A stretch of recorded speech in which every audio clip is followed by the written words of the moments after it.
In this episode of the Hill Country Podcast, I visit with Marwan Elrakabawy, Coach Rock. Coach Rock is the coach of the Schreiner University Mountaineers men's basketball team. We take a deep dive into his fascinating journey from the practice of law to coaching basketball in college. The Texas Hill Country is one of the most beautiful places on earth. In this podcast, recent Hill Country resident Tom Fox visits with the people and organizations that make this one of the most unique areas of Texas. Join Tom as he explores the people, places, and their activities of the Texas Hill Country. Hello everyone, this is Tom Fox back for another episode, and today we have with us Marwan Elrakabawy. Nailed it. Coach Rock. He is the head basketball coach at Schreiner University, but more than that, he's got a great story, and I asked him if he'd take some time to visit with me, and he graciously agreed to do so. So, Coach Rock, first of all, thank you so much for taking the time to visit with me, and welcome to the podcast. Well, thank you very much for asking me to be on. This is fun. We have to note, fellow UT grad, hook 'em horns in all things. Hook 'em. Where did you grow up?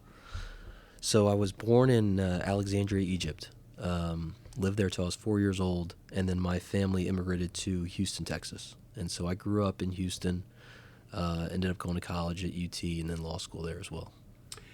So you're licensed to practice law in the state of Texas? Correct, yes. So what type of law did you specialize in? So I was or still am, an intellectual property lawyer. So things like trademarks, mostly patent litigation was what I did. So, inventions that people had, usually on the defense side, but did some trademark work as well, and anything else I get into. But that was mainly what I did. And my background in undergrad was computer science, and so they pushed me in that corner of you got to be a tech lawyer. As interesting as patent litigation is, and as much as I'd like to visit with you about that, I'm here to talk to you about your role at Schreiner University as a head basketball coach. So if I can start with, what brought you, or where did this passion for basketball come? So I always really loved basketball. I grew up in Houston. I know we were talking before we hit record about you growing up in Houston as well. And so, the 90s in Houston was all about the Houston Rockets. And for me especially, Hakeem Olajuwon being somebody that culturally kind of, practiced the same religion. I'm also Muslim. It was always somebody I looked up to a lot. And when you're a kid and your hometown team wins the world championship, I mean, that's as good as it gets. It doesn't get any better than that. So, I think was drawn to the sport just because of that affinity, but just loved to play it. My talent for it never quite reached the level of my love for it, but I played throughout, my youth and in high school, and then in college, continued to be a rec player and intramurals, and was on an intramural championship team and all that stuff. But it wasn't until kind of the tail end of college, I was like, well, is there something else I can do with this? And then that's when I looked into coaching.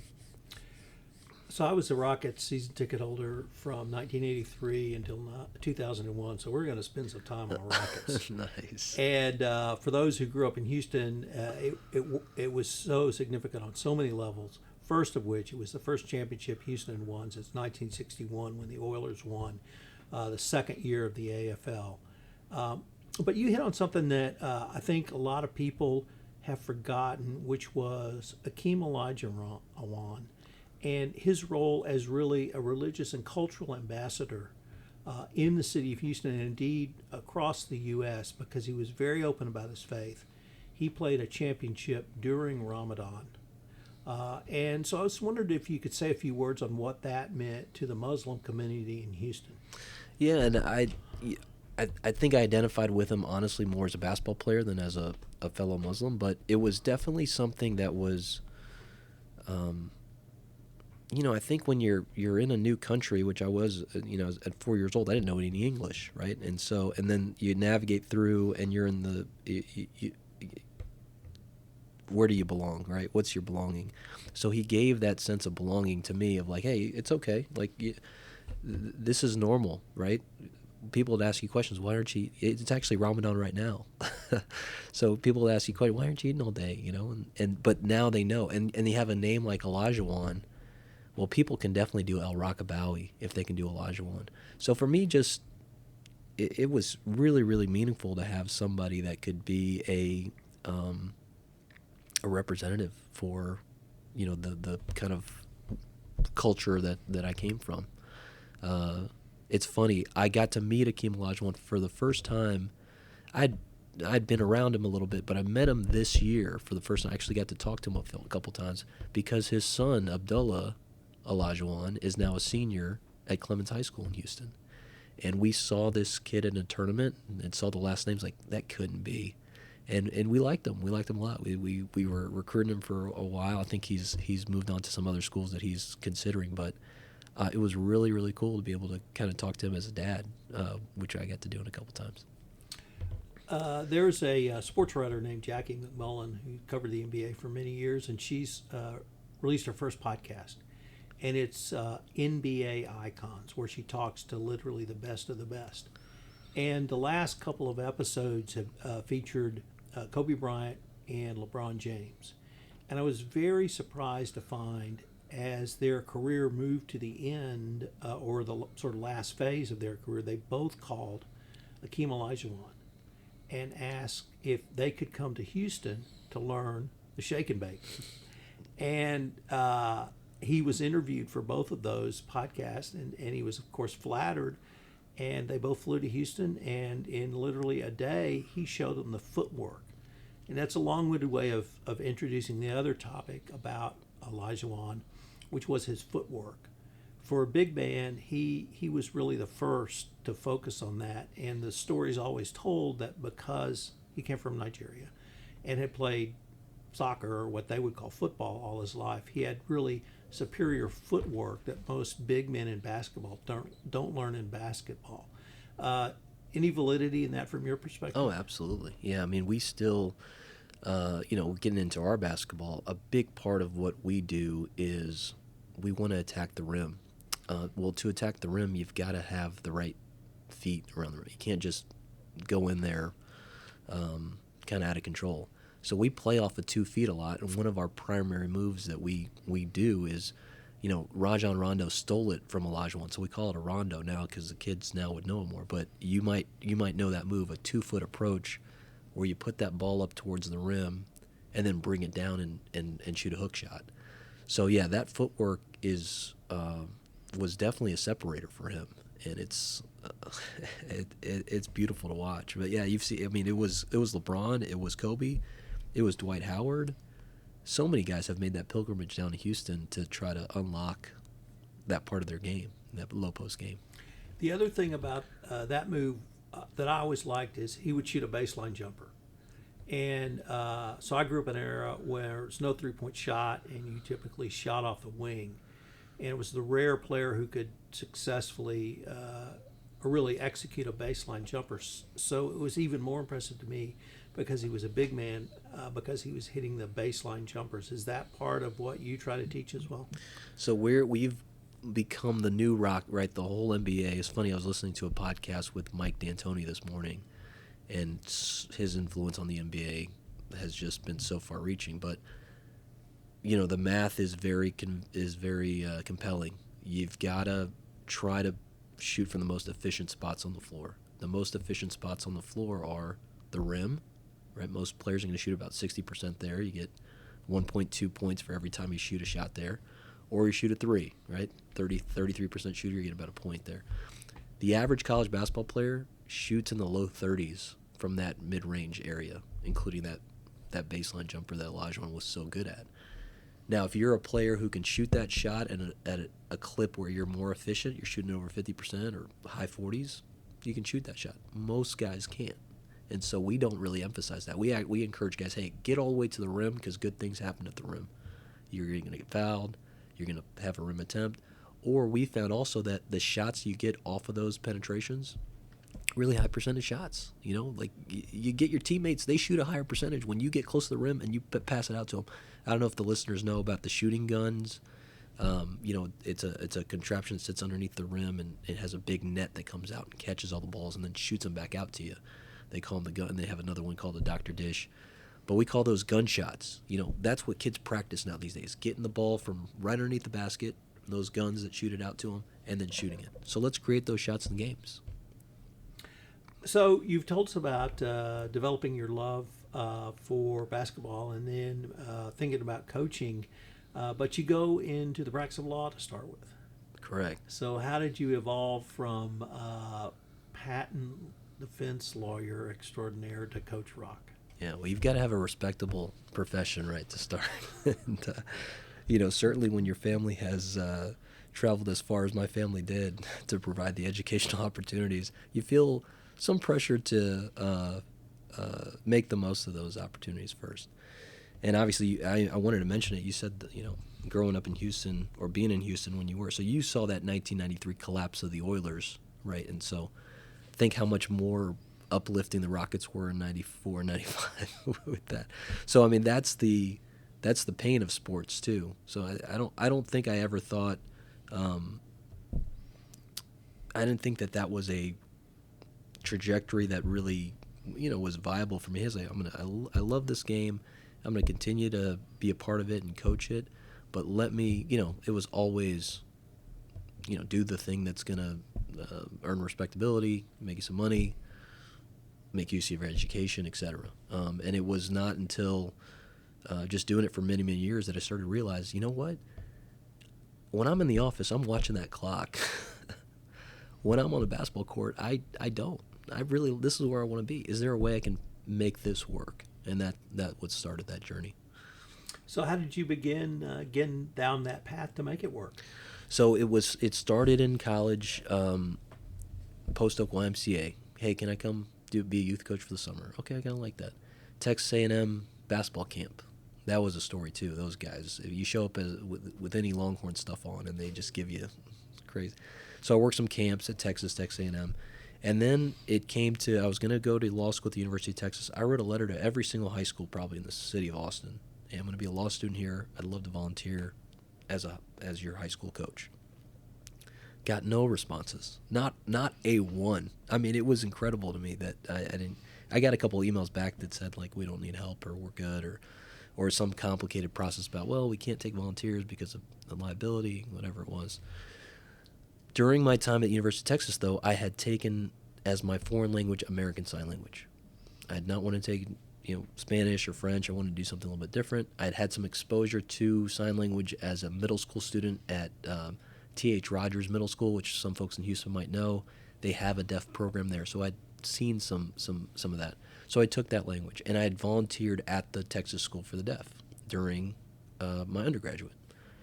Well, I started to think, you know what? They've got a basketball team there, and I've got a relationship with the school. Boy, do they have a basketball team. They have a good basketball team there. They have a very good basketball team. And, of course, I had not initially thought of that because, isn't that like a different – I was like, well, there's nothing wrong with their arms or legs. They just can't hear.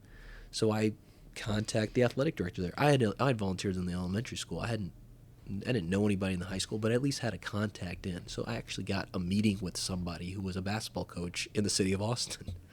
He said, yeah, if you want to help, we'd love to have you. And that was the start of really everything. I mean, that meeting, didn't realize at the time, was life-changing. So let me say a few words about that school.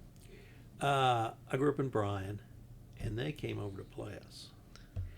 And they whooped us. Those were some of the best athletes I had ever seen on a basketball court. They were a level of, they didn't compete against just the regular UIL schools at that time, but they had players who could fly, and they could fly while they were dribbling.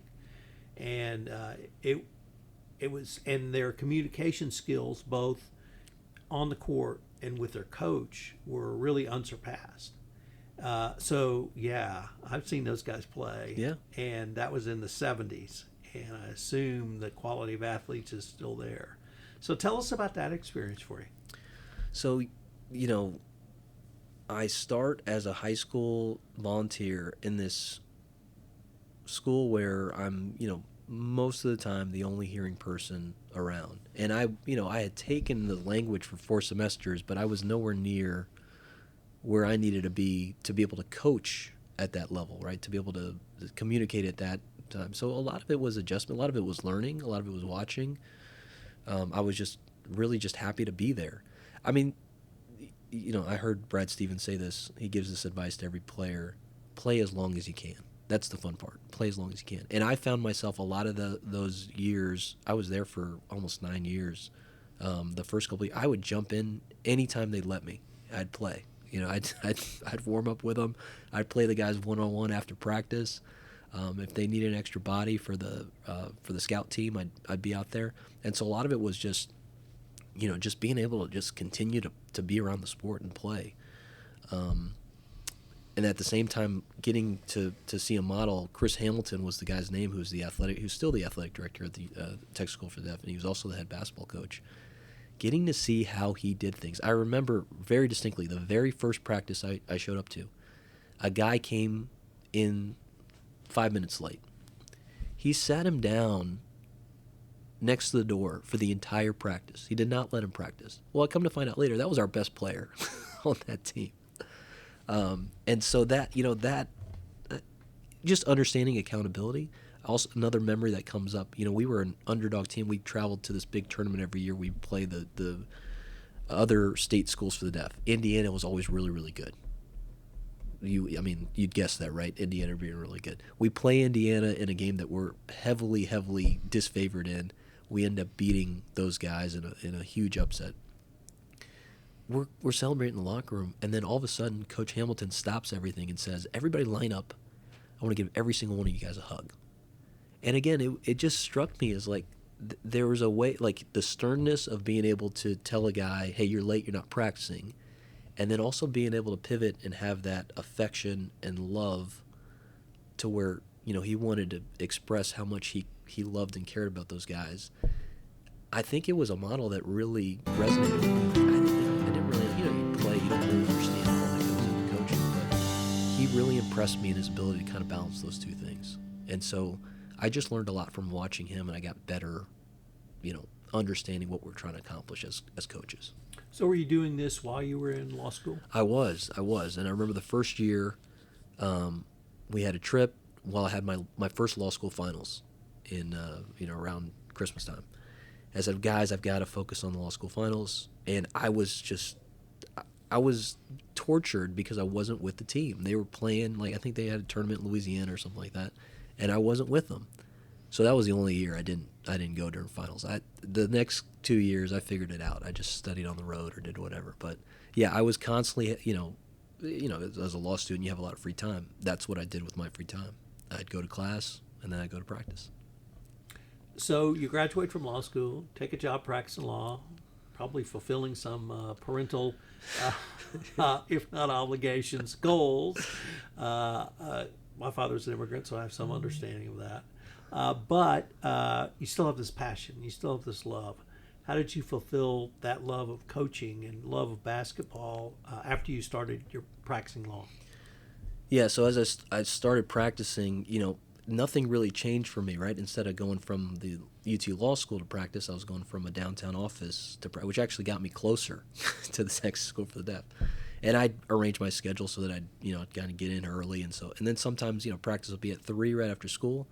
I'd go to practice. I'd come back to the office. That was actually usually my routine. And so that continued for many, many years, and I did some things. I was able to do some things, like I set up a lawyer league in Austin. Lawyers could go play basketball.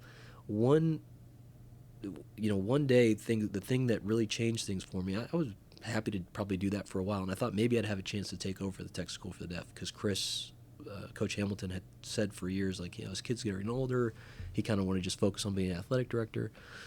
Well, this guy named Brendan Stern comes to campus. He's having a camp there for deaf youth in Texas. So he holds a camp on the East Coast, holds a camp in Texas, holds a camp in California. He's the head men's basketball coach at Gallaudet University, which is a Division III school in Washington, D.C. Caters to deaf and hard of hearing individuals. Me and Bren get to spend a couple days together. He's got some of his college athletes there. They're scrimmaging some of our guys. They're playing very, very high level stuff. I mean, this guy really, really knew his stuff. He comes to me a couple days later and says, I'm looking for an assistant coach. Have you ever thought about coaching in college? Now, bear in mind, again, I'm a full-time attorney. I've got a 10-month-old, and he's saying, wait, why don't you come to Washington, D.C., get paid $10 an hour, and I can only pay you for 20 hours a week. It's not even a full-time job. And come be my assistant, because I think you could be really good at this. And that was another life-changing moment, because, first thing you do, you go to your wife and say, what do you think, honey? And the first thing she said was, absolutely not. Absolutely not. This doesn't make any sense. You're not going to do that. But to her credit, the next day, she said, I can tell you this is really, really important. Let's figure out if there's a way we can make this work. And so we did. We figured it out. Reminds me of a story of Mike Leach, former football coach at Texas Tech, and he started in business and moved into coaching, and he came home and told his wife he'd gotten a job as an assistant, and told her his salary of $3,000, and she goes, that's not bad for a month. He goes, no, for the year. So, but that's a great story about your wife. My wife is equally supportive. It's how we got out to the hill country.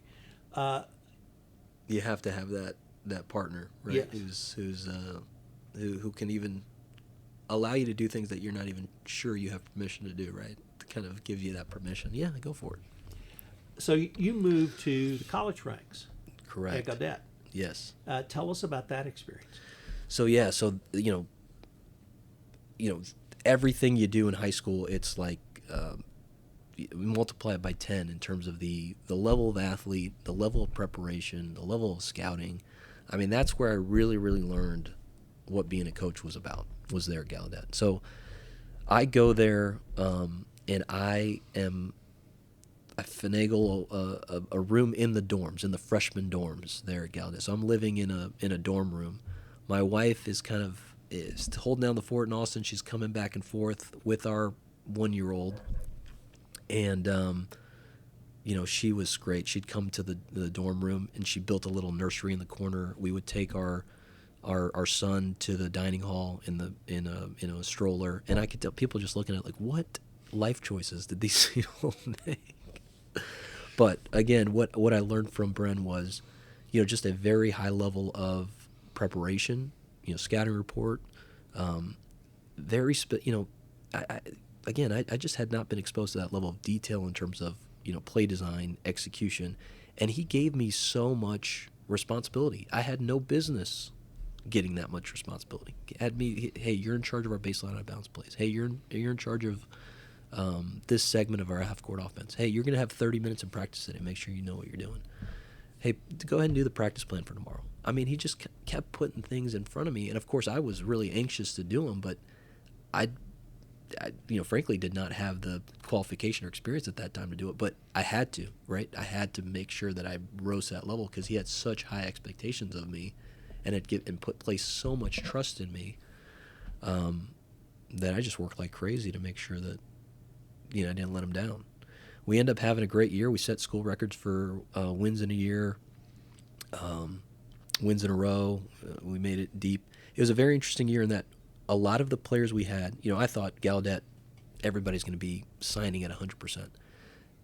Actually, Bren's recruitment strategy and a lot of what they do at Gallaudet is they pull a lot from kids that are mainstreamed. So kids that had never had access to sign language. So I was a better signer than a lot of the kids were that we had coming in. And so that was an interesting process of kind of, different levels of communication, access. Some kids had some residual hearing. Some kids relied more on hearing aids and mainstream strategies. So just a really interesting mix of people, and he was that mad scientist that kind of brought it all together, and we had this great year. He won Coach of the Year that year, and it was just a phenomenal experience. How long did you stay there? It was just the 1 year. Bren, Coach Stern, was also a professor at Gallaudet. a political science professor, and so he was given an ultimatum after that year of, hey, if you want to teach and you want to get your tenure track and all this stuff, you gotta just teach. You gotta give up basketball, and so with him leaving, and then I had done this crazy thing where me and my wife were kind of going back and forth between Washington and Austin. At the time, I transitioned to a new law firm, and so I said, well, let me see if I can get a position in Austin so that it's a little easier on our family. We rely on a lot on my wife's parents for help with the kids, and my mom was in Houston at the time, and so that Texas was where I wanted to be. And now that I had this credential of like, hey, I was actually a college basketball coach for a year, maybe I could find another opportunity, and that's what happened. I was able to find an opportunity at St. Edward's. So tell us about that. So Coach Cook at St. Edward's was right down the street from Texas School for the Deaf. It's right there on Congress Avenue. I had just in one of the fits of curiosity, and just I think reached out to him or reached out to an assistant and said, hey, can I go watch your practices? We'd become friendly. And so I'd known him for a couple of years, and he had known about me going out to D.C. And so when I was coming back, I said, hey, I'm looking for an opportunity here in Austin. I'm going to be working at a law firm in downtown. Could you use any help? He said, I get these kind of requests all the time. Everybody wants to come and help. Because I know you, that'd be okay. You're welcome to come help me out. And so he was very graciously allowed me to be part of his program that year. So for those who don't know, St. Edward's is in Austin. What conference or league were you guys in? So at that time, it was something called the Heartland Conference. It's now the Lone Star Conference, which is basically one of the toughest Division II leagues in the entire country. I mean, they're just stacked. I think they had 5 teams make the NCAA tournament this year. I think Duke knows about the Lone Star Conference now, as I recall. Yeah. So tell us about that experience in coaching and what you learned from that job. Yeah, so just another perspective. Coach Cook is one of the most gregarious, best storytellers, best communicators you'll ever come across. He is. You got to be ready. If you're on a long bus trip, you better be ready. He's going to come at you. Just to entertain the group, he'll strike up a conversation or strike up a controversy, really. But just learned a different offense, learned a different defensive philosophy. We played all zone at Gallaudet. We played mostly man-to-man at St. Edward's. We played kind of a high-low offense at Gallaudet. So just different basketball stuff. You learned a different approach, a different way that you approach the players. I now was able to verbally communicate with players. That was different. It was just a different, be able to communicate kind of more freely with players during a game, especially while their back was turned. Whereas at Gallaudet, we try to do a lot of our communication ahead of time, and obviously got exposed to the basketball scene in Texas. So it was just really, really fortunate I had that opportunity, and it led to then an opportunity at Southwestern University, which was in Georgetown, which is north of Austin. One of Coach Cook's former players was an assistant there, agreed to have me on as a volunteer there as well, which led to the opportunity here at Schreiner. Were you still practicing law during this time? I was, and so for anyone at Norton Rose listening to this, there was a lot of kind of cloak and dagger, because I was supposed to technically be in the office on a Thursday afternoon when I was in Rogers, Oklahoma for a game. And so what I would do was, I couldn't do it without this thing. I'm holding up my phone right now. The BlackBerry and being able to get emails on the road and being able to remote into the firm was just, a huge benefit. And so what I do is I'd bring my laptop with me. We usually had some downtime. The other assistant coach I would room with could not watch TV the entire time we were there, because I would bring my VGA cable or HDMI, I'd plug that into the hotel TV, and I'd sit there, and that would be my workstation, right? So I'd grind through any work that I needed to do, bill hours. I'd take conference calls sometimes on the bus. I was constantly kind of doing this very tough maneuvering of like trying to meet all of my legal obligations while being on the road or being kind of in less than ideal situations for work. Sometimes I'd have to duck out of practice and take a call or type out an email. And so I was, probably not achieving the type of billable hour goals that, people would have liked me to, but I was able to kind of get both things done at the same time. So from Southwestern, is that when you made the move to Schreiner? That's right. What brought you to Schreiner? So it was an opportunity actually for the first time after, so Gallaudet I was paid. All those other positions I was a volunteer, which I was fine with. But I was looking for an opportunity to actually grow in the profession. And so the Schreiner job was a legit, hey, we actually need you to be the person, and we'll pay you. Not very much, but we'll pay you to be this person, the assistant coach here at Schreiner. And so that was what attracted me to it. It was a team that was in the same league as Southwestern, so I was familiar with them. They'd actually beaten us 3 times the year before, twice in the regular season, and ended our season. And so they obviously had something good going on here, and I wanted, I wanted to be part of the staff here and learn from Coach Kirkendall. But that was really it. It was, hey, this is a chance to move up in the profession, actually do something where it kind of counts. I'm not just a volunteer on the fringes. How long were you an assistant coach at Schreiner? So it ended up being 2 years. 2 years as an assistant coach, and then Coach Kirkendall, ironically, got the head coaching job at Southwestern. That is ironic. Yeah. And so did you move up to the head coaching role at Schreiner? I did, yeah. So after he left, there was a bit of question as to whether, how that would work. Very fortunate that Bill Raleigh, the athletic director here, decided to give me an opportunity to hopefully continue. We had some good success here in the 2 years I was with Coach Kirkendall as his assistant, and had played a big role in recruiting a lot of the players that we had, and so got the chance to, hey, let's see if you can continue this. So when you moved to the head coaching role, was it in large part a continuation of what you had been, or did you find that there was a whole different level to being a head coach as opposed to an assistant? Yeah, you don't know what you don't know, and I didn't know. I did not know. You think, man, I've got all these great ideas. This is going to be awesome. And what you realize is you've got to be a lot more focused. You've got to try to have a much narrower vision of what it is that you want to accomplish so that you can actually accomplish it. Because I think at that point I had been an assistant coach at some level for almost 18 years or 16 years, somewhere. I mean, so I had a lot of ideas, and I had seen a lot of people do it, and so I thought I had a pretty good idea of what I wanted to do and what I wanted it to look like. But there's so many other aspects to it. You spend a lot less time doing basketball when you become a head coach, ironically. As an assistant coach, you can just focus on basketball.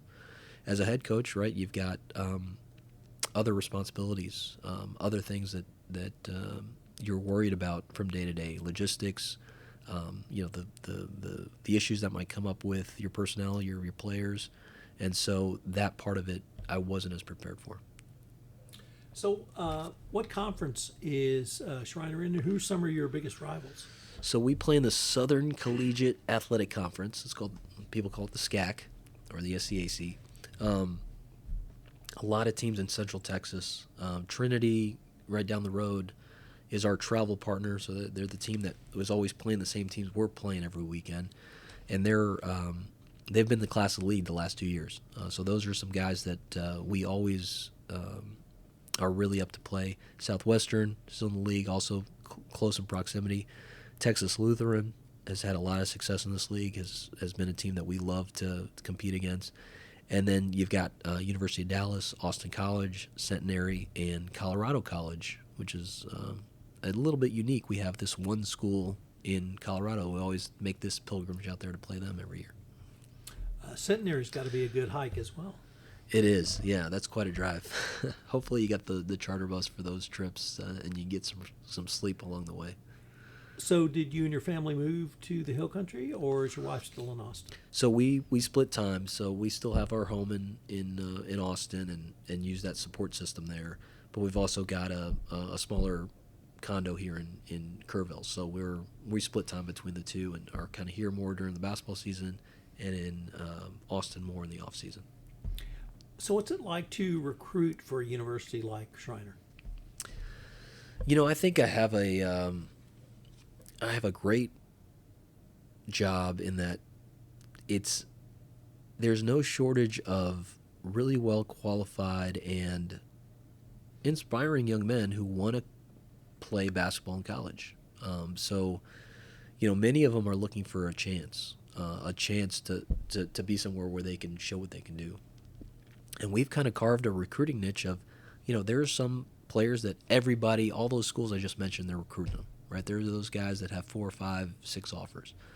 We are not as much focused on those guys. We're focused on those guys where maybe we see something in them that the other schools don't. And so, once we get guys on campus, what we explain to them is, number one, you're here to get an education, number one. And while we don't have Schreiner might not be on the lips of people in terms of the academic reputation as much as a place like a Trinity that has $1 billion endowment, I'll put our student outcomes and how our students do when they leave here up against Southwestern, up against Trinity. This place, student success, I think they do a great job. So the first thing is we're going to set you up for what you want to do after school. And if you're not convinced of that, don't come. As much as I'd love for you as a basketball player here, don't come unless you are convinced that this is the right fit for you academically. And then it's it's explaining to them what our philosophy is basketball-wise, how I like to coach. Point to the banners on the wall and saying, hey, we want to do more of that. Showing them the rings that we've got here in the office and saying, wouldn't it be cool to do that? And I think this is a place where we've proven we're going to have you play in meaningful games in February and March. And that's what being a college basketball player is all about. So we've been a team that's won the league in 17, won the league in 18, been in the top half for a bunch of years. So come be a part of that. Come be a part of success. And I think that resonates with a lot of prospective student athletes. How do you sell the academic portion of Schreiner, or the barbecue team, or the myriad of other things that make Schreiner such a unique academic institution? So I would love to say that I am very good at doing it. I actually outsource that. So what I make sure is every student that comes here, part of their visit is a 30-minute or hour meeting with somebody who knows what it is that they want to study. So that might be Dr. Camuzzi, who does our health professions, or Dr. Coleman in the business school. I will set up a time for them to meet with them, and I tell them, hey, ask questions, ask about where recent graduates are, look at the coursework that you're going to do, and so I think those individuals do a phenomenal job of selling. And I've sat in on a lot of those sessions. I think we've got a kid coming, a young man coming next year, Christian Guajardo, who is the valedictorian at his high school in the Valley. He wants to be a doctor. Well, I saw him meet with Dr. Camuzzi, and she said, hey, come here, you're going to be a doctor. Well, we're going to help you. And she was very specific about what the sequencing is and how they're going to help him, and she's very knowledgeable about that. So she sold it. She sold that part. And that was important for him because he's a very, very high academic kid. And then I just, don't screw it up on the basketball part so we can get a great kid like that. We're recording this in mid-April, and the NBA playoffs have just started, but I was struck by your remarks of, hey, let's play some games, meaningful games in February and March. What does that mean to a college kid, a college coach, to play those meaningful games? Is that your NBA playoff? Yeah. I mean, the conference tournament games, getting to play in an NCAA tournament, these are things that not everybody gets to do, ever. So I think that's why I took a sports psychology, class in college, and one of the things he asked at the beginning was, why do you go play sports in college? Why do it? The reason is to find out how good you can be. Well, the way you find out how good you can be is to play against the best competition in the highest stakes environments. And so, yeah, I think that's what it's all about. And as nerve-wracking as some of those games are, my message to our players in pregame, every pregame is the exact same. The very last thing I tell them, enjoy the moment. You're a college basketball player in a great environment against a good team. This is what you came here for. Enjoy it. Enjoy the moment. Well, Coach, unfortunately, we're near the end of our time, but I was wondering if anyone wanted more information on Schreiner or your program, where would be the best place for them to go and find out? Yeah, they can find me on Twitter. We have a Facebook page. We have Instagram. If you just Google Schreiner basketball, you'll end up at the right place. Obviously, our website where you can look at our roster and our schedule. And we'd love to, I'd take a moment to say this: be more connected with the Schreiner, with the Kerrville community.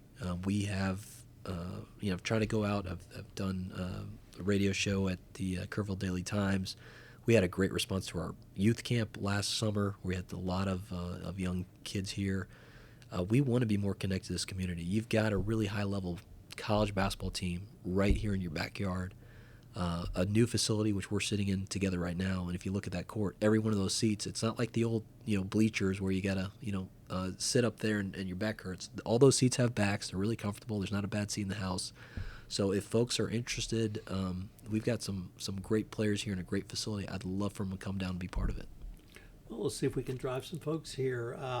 This has been great. I could probably go on for another few hours, but I hope we can continue this conversation. I appreciate you. Thanks so much for taking the time and having an interest in us. I love telling stories, and the Hill Country Podcast is designed to do just that. If you have a story you'd like to tell, I'd love to sit down and visit with you. Please contact me at tfox@tfoxlaw.com, and I'll sit down and visit with you for an episode of the Hill Country Podcast. The Hill Country Podcast is designed to tell the people, places, and things that make this the most unique part of Texas. The Hill Country Podcast is a production of Compliance Podcast